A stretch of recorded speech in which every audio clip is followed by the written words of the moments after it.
Olá, meus amigos facebookianos, grandes parceiros aí, especialmente os fissurados pela música.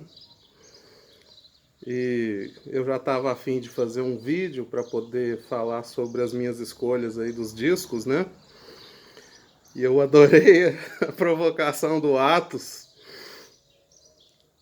Antes de mais nada, eu quero te dizer que eu sou seu fã e gosto muito das suas postagens, dos seus argumentos e dos seus pontos de vista. Um abraço aí, meu querido. Vamos lá.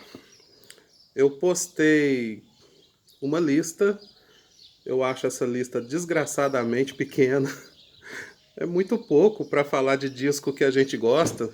Nós que somos da música, é disco que não acaba mais, né? Tem muitas épocas da vida da gente, muitas fases diferentes. E cada período desse a gente se envolve com uma linguagem, com um tipo de artista, com uma escola, com um movimento artístico, né? Então é muita coisa que fica do lado de fora. Eu vou dar um exemplo. No período que eu fui recém-casado, que eu tinha também recém-graduado, eu escutava o concerto número 2 para piano e orquestra do Rachmaninoff. Eu sou encantado pelas obras do Rachmaninoff. Mas aquele concerto em especial, eu necessitava ouvi-lo. Eu ouvia com a Araceli Chacon, com o Caio Pagano, e também ouvi demais com o Kissen, que é o pianista mais festejado aí da atualidade. Gênio, né? Todos eles. Araceli é um gênio. Mas, enfim, eu conheço cada nota daquilo. Eu fazia comida assistindo, ouvindo aquele concerto. É um CD inteiro o concerto. É um disco, né?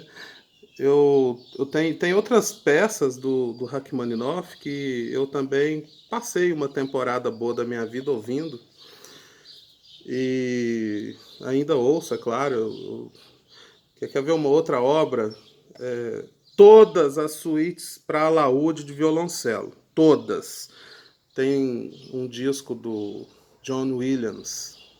E tem também a versão do Sérgio Abreu. Eu descobri o Sérgio Abreu para valer mesmo, foi ouvindo essa versão dele, da BWV 995. Então, as suítes para alaúde de Bach, tocado em violão. A necessidade da alma. Eu estudava, durante um tempo eu toquei o BWV 1006A e também toquei Prelúdio, Fuga e Allegro, que é o 998. Eu tinha necessidade fisiológica de ouvir aquilo todos os dias. É outro disco, né? Durante uma boa temporada da minha vida. E é claro que hoje em dia eu também necessito ouvir. Então são muitas coisas. Teve uma época que eu queria ser igual o Gilberto Gil. Teve uma época que as músicas do Caetano Veloso faziam tanto a minha cabeça que eu queria usar até as roupas que o cara usava. Quando eu descobri o Beto Guedes, eu pensei, uau, tem um cara do mesmo nível do Tom Jobim aqui, em feitura de canção pura, né? Puxa vida. Lô. Quando eu descobri o Lô, eu queria ser igual o Lô, né? Enfim, eu seria capaz de colocar até disco de pagode aí, claro. Eu adoro SPC, Raça Negra. Tem as pérolas desse movimento aí. Eu gosto muito de Djavan. Djavan pra mim é um deus. Eu não coloquei Djavan. E olha que eu conheço discos do Djavan. Não é questão de coletânea. Aí eu queria falar um pouquinho sobre coletânea, porque muitas vezes a gente conhece esses medalhões todos, né? Que eu não coloquei os medalhões aí, só alguns, né? Milton Nascimento, Tom Jobim. Mas é através de coletânea que a gente conhece vários hits. É uma porta de entrada. Então foi por isso que eu coloquei o disco da Legião Urbana, por exemplo.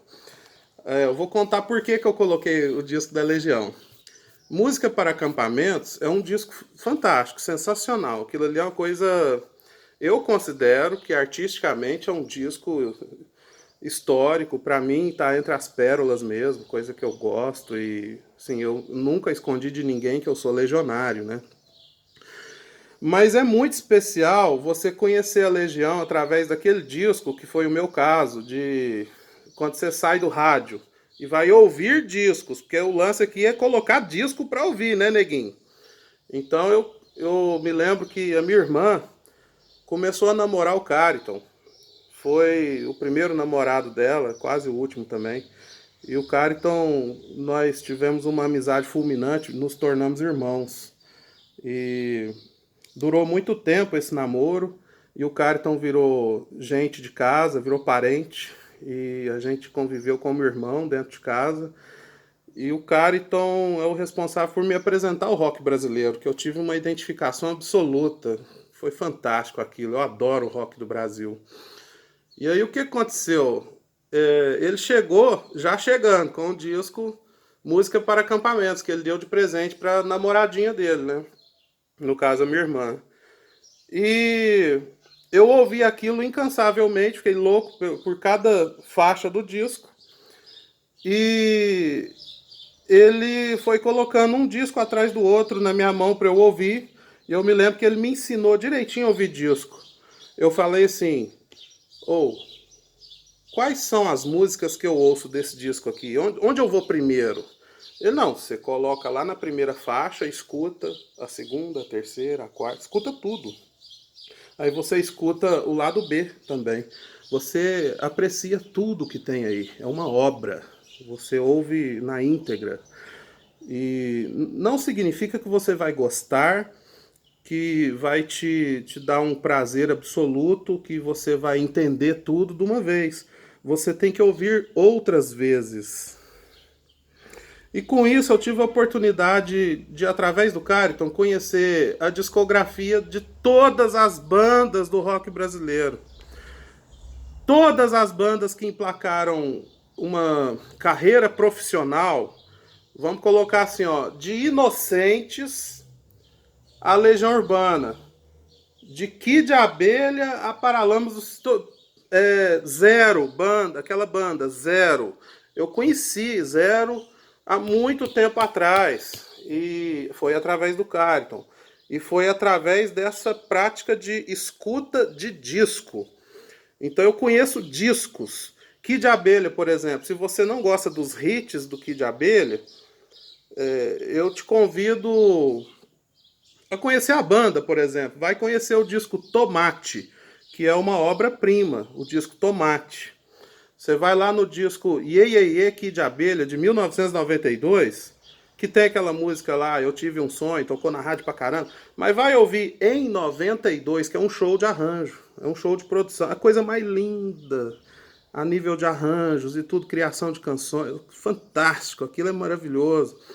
Então eu fui conhecendo toda a cultura de rock nacional, do pop, dessa coisa que vendeu muito, dos anos 80, 90, porque eu comecei com o disco da Legião Urbana. Então eu tô colocando aí os discos que abriram portas para mim. Então o disco Música para Acampamentos, além de ser um disco que eu realmente ouvi pra dedéu e ouço até hoje, gosto muito, acho fantástico, fenomenal, ele abriu a porta para eu conhecer algo que eu posso até não gostar o suficiente, mas eu conheço. Vou te dar um exemplo. Eu conheço Camisa de Vênus. Eu conheço Ultraje a Rigor. Que são bandas que, é claro que tem muita música bacana, mas eu ouvi disco, eu ouvi um monte de coisa ruim desses caras, velho. Paralamas tem coisa ruim, todos eles têm coisa ruim, Titãs. Então é nessa que a gente vai lá e pensa. Hoje a gente até acha que é ruim, de acordo com os critérios que a gente tem. Depois a gente vai lá e reescuta com numa nova fase da vida e acaba redescobrindo alguma coisa. O Titanomaquia, por exemplo, eu tenho vários outros discos para colocar no lugar, mas o Titanomaquia é massa demais da conta. Eu adoro esse disco. Eu ouvi muito aquela necessidade de colocar do começo ao fim e gostar do que os caras escreveram, do que os caras arranjaram.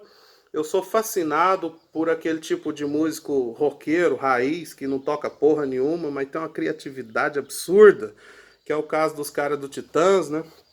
Gosto demais da banda Titãs, adoro, acho esses caras muito criativos. E então tá aí, ó, 3 discos do Dilermando Reis. Dilermando pra mim foi o primeiro grande herói da minha vida, né? Depois do meu pai. Eu sou filho de um grande violonista, né? Eu ouvia toda a cultura segoviana e dilermandiana ao vivo, com uma sonoridade absoluta, fantástica, interpretação mega equilibrada, com um apelo artístico fenomenal. Meu pai, isso, meu primeiro grande herói. E isso abriu porta para eu ouvir de Lermando Reis. Eu não tenho como tirar esses discos de Lermando. E poria outros. Rafael Rabelo me abriu a cabeça para conhecer violão brasileiro por uma outra via. E para mim ele é dos maiores instrumentistas de todos os tempos. Né? Esse disco aí que ele comemora com seus arranjos, tudo de tom, né? Todos os tons, Tom Jobim. Vai ouvir o Samba do Avião, que coisa mais linda, com o Paco de Lucia. Os dois improvisando e fazendo aquele trabalho histórico. É, o próprio Paco de Lucia falava que o Rafael Rabelo era o maior guitarrista do mundo, né? E era mesmo. Você pega aí. Que mais? Engenheiros do Havaí. Eu coloquei o filme de Guerra Canções de Amor porque, além de ser um disco fenomenal, fantástico, cheio de coisas maravilhosas, esse disco foi justamente numa época que eu tava bossa novista, aprendendo a tocar bossa nova no violão, curtindo João Gilberto, Tom Jobim, Toquinho, Vinícius de Moraes, essa galera toda. E eu curti tudo isso na mesma época e com todas as outras coisas que eu gostava. Então esse disco marcou muito. Quando eu lembro desse disco, pra mim, eu lembro de João Gilberto. Tem um paralelo aí, né? É uma época. O Gil, o Unplugged do Gil.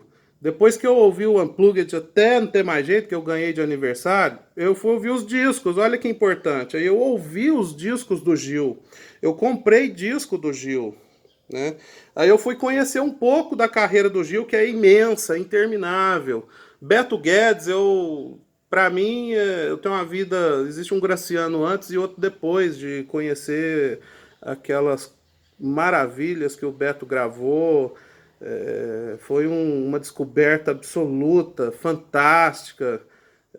Assim, enfim, todos esses medalhões, eu trocaria todos esses discos aqui por outros, facilmente. Mas eu coloquei discos da minha juventude. Eu coloquei aquilo que eu ouvi quando eu morava na casa dos meus pais. Hoje eu tô com 40 anos de idade. Eu coloquei discos que eu ouvia há 25 anos atrás. Que eu ouvia há 30 anos atrás. Discos que eu ouvia há 30 e alguns anos atrás, né?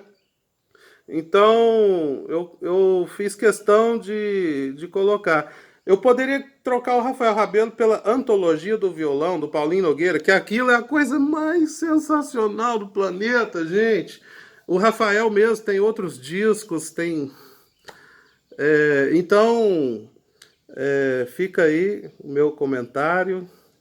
Vocês comentem, vamos enriquecer a nossa lista. E